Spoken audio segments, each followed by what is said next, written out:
Donc le premier cours, donc on va introduire donc déjà la notion de bilan et de compte de résultat. Vous devez bien distinguer la différence entre un compte de résultat et un bilan et bien comprendre les postes de chaque document. Alors, avant de rentrer dans le vif du sujet, selon vous, à quoi sert la comptabilité? C'est-à-dire pourquoi on établit un compte de résultat et un bilan chaque année? C'est-à-dire quel est l'intérêt? Pourquoi on est dans l'obligation de réaliser une comptabilité? À quoi ça sert concrètement? Première des choses, hein, mais vraiment la première des choses, pourquoi on établit la comptabilité, c'est vis-à-vis des tiers. En fait, vous avez plusieurs parties prenantes. Vous avez du coup les investisseurs, donc les banques, et vis-à-vis aussi de vos actionnaires et vis-à-vis de vos salariés. Et en fait, vis-à-vis de l'État, vous devez établir une comptabilité tout simplement pour déterminer la base imposable. Donc l'État a besoin de savoir le bénéfice que vous avez réalisé pour appliquer l'impôt. Donc après, tout dépend si vous êtes soumis à l'impôt sur les sociétés ou l'impôt sur le revenu, tout dépend de la forme juridique. Mais en tout cas, c'est pour déterminer la base imposable. Donc ça, c'est vis-à-vis de l'État. Ensuite, vis-à-vis des investisseurs, les investisseurs ont besoin de connaître l'état de santé de votre société par rapport à votre patrimoine. Est-ce que c'est une société endettée? Est-ce que c'est une société aussi par rapport à votre compte de résultat, le chiffre d'affaires que vous générez? La valorisation, c'est pour valoriser aussi votre société. Si des personnes souhaitent investir ou acheter, en tout cas pour les sociétés cotées en bourse et investir dans des actions, vous avez besoin d'analyser ces documents-là. Voilà l'analyse et l'intérêt de la comptabilité. Ensuite, donc d'un point de vue comptabilité, on doit faire la différence entre un bilan et un compte de résultat, parce que ces deux documents-là sont établis en fin d'année, mais c'est pas tout à fait la même chose. Vous pouvez me dire, selon vous, quelle est la différence entre un bilan et un compte de résultat?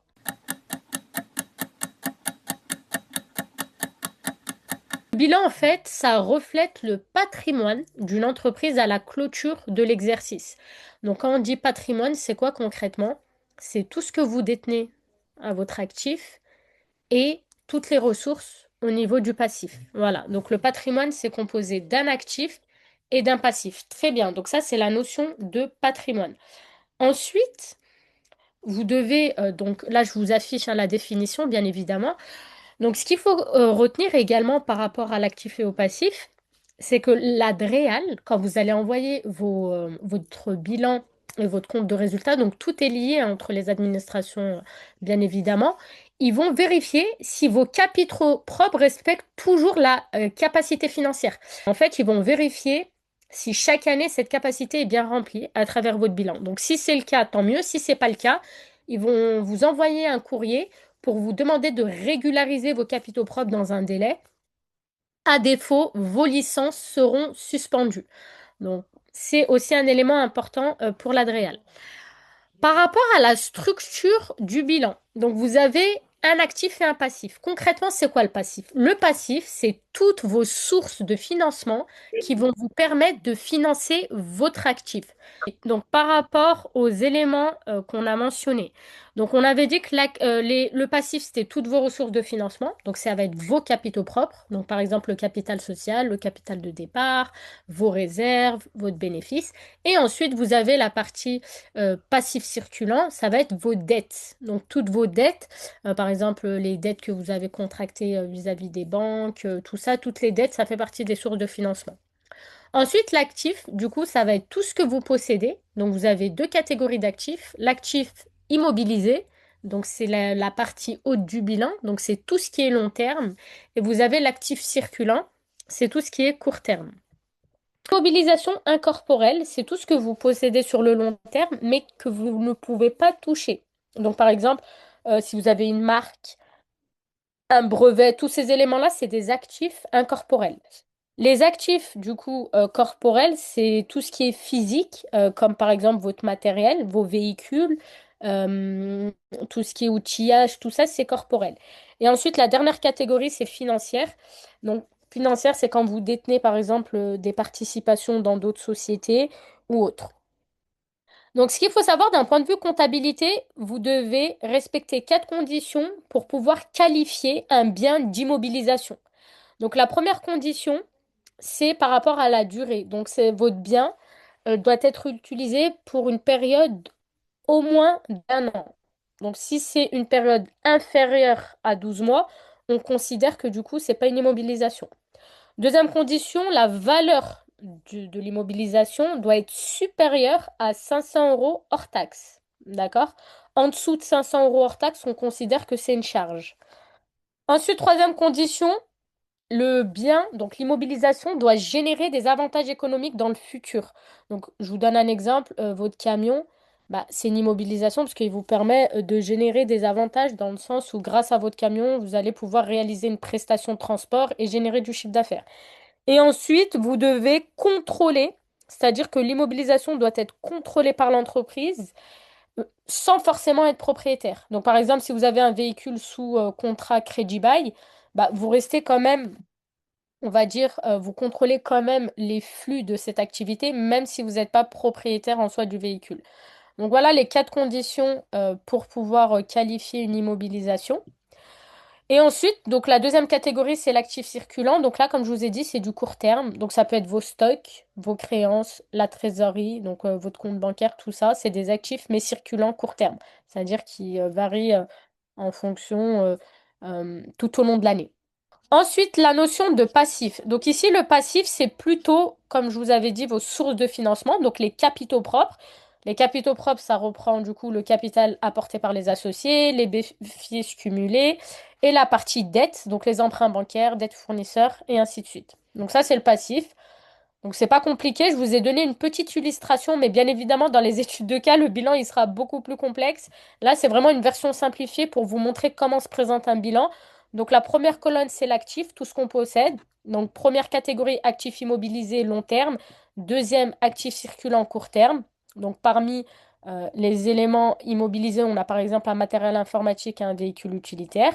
Actif circulant, on a les stocks, les créances et la trésorerie. On retrouve un total de 60 000. Et le passif est forcément égal à l'actif, c'est-à-dire le total passif est forcément égal au total actif. C'est le principe de la partie double en comptabilité.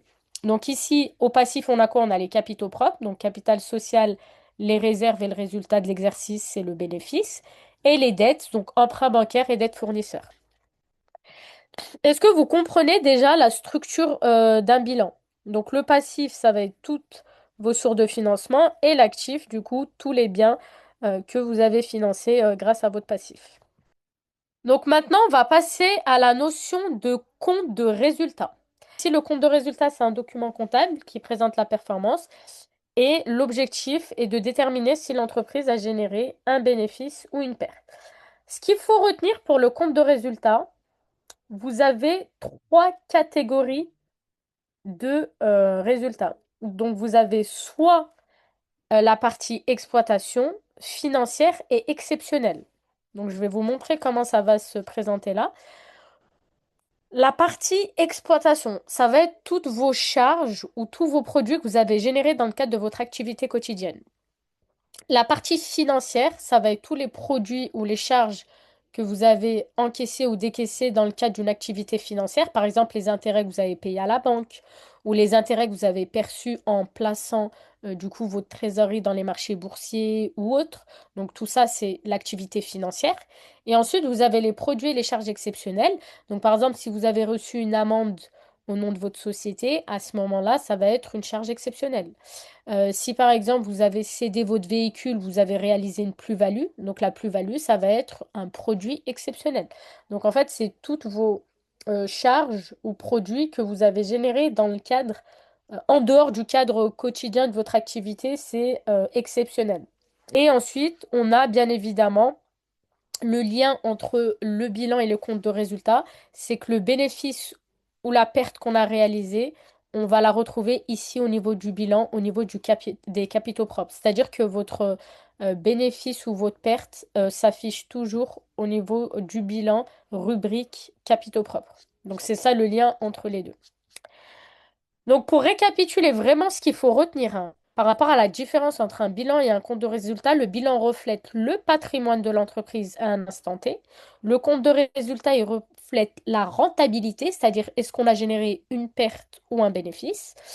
Le contenu, un bilan, c'est actif-passif. Un compte de résultat, c'est produit-charge. Produit, c'est toutes les recettes et les charges, c'est toutes mes dépenses.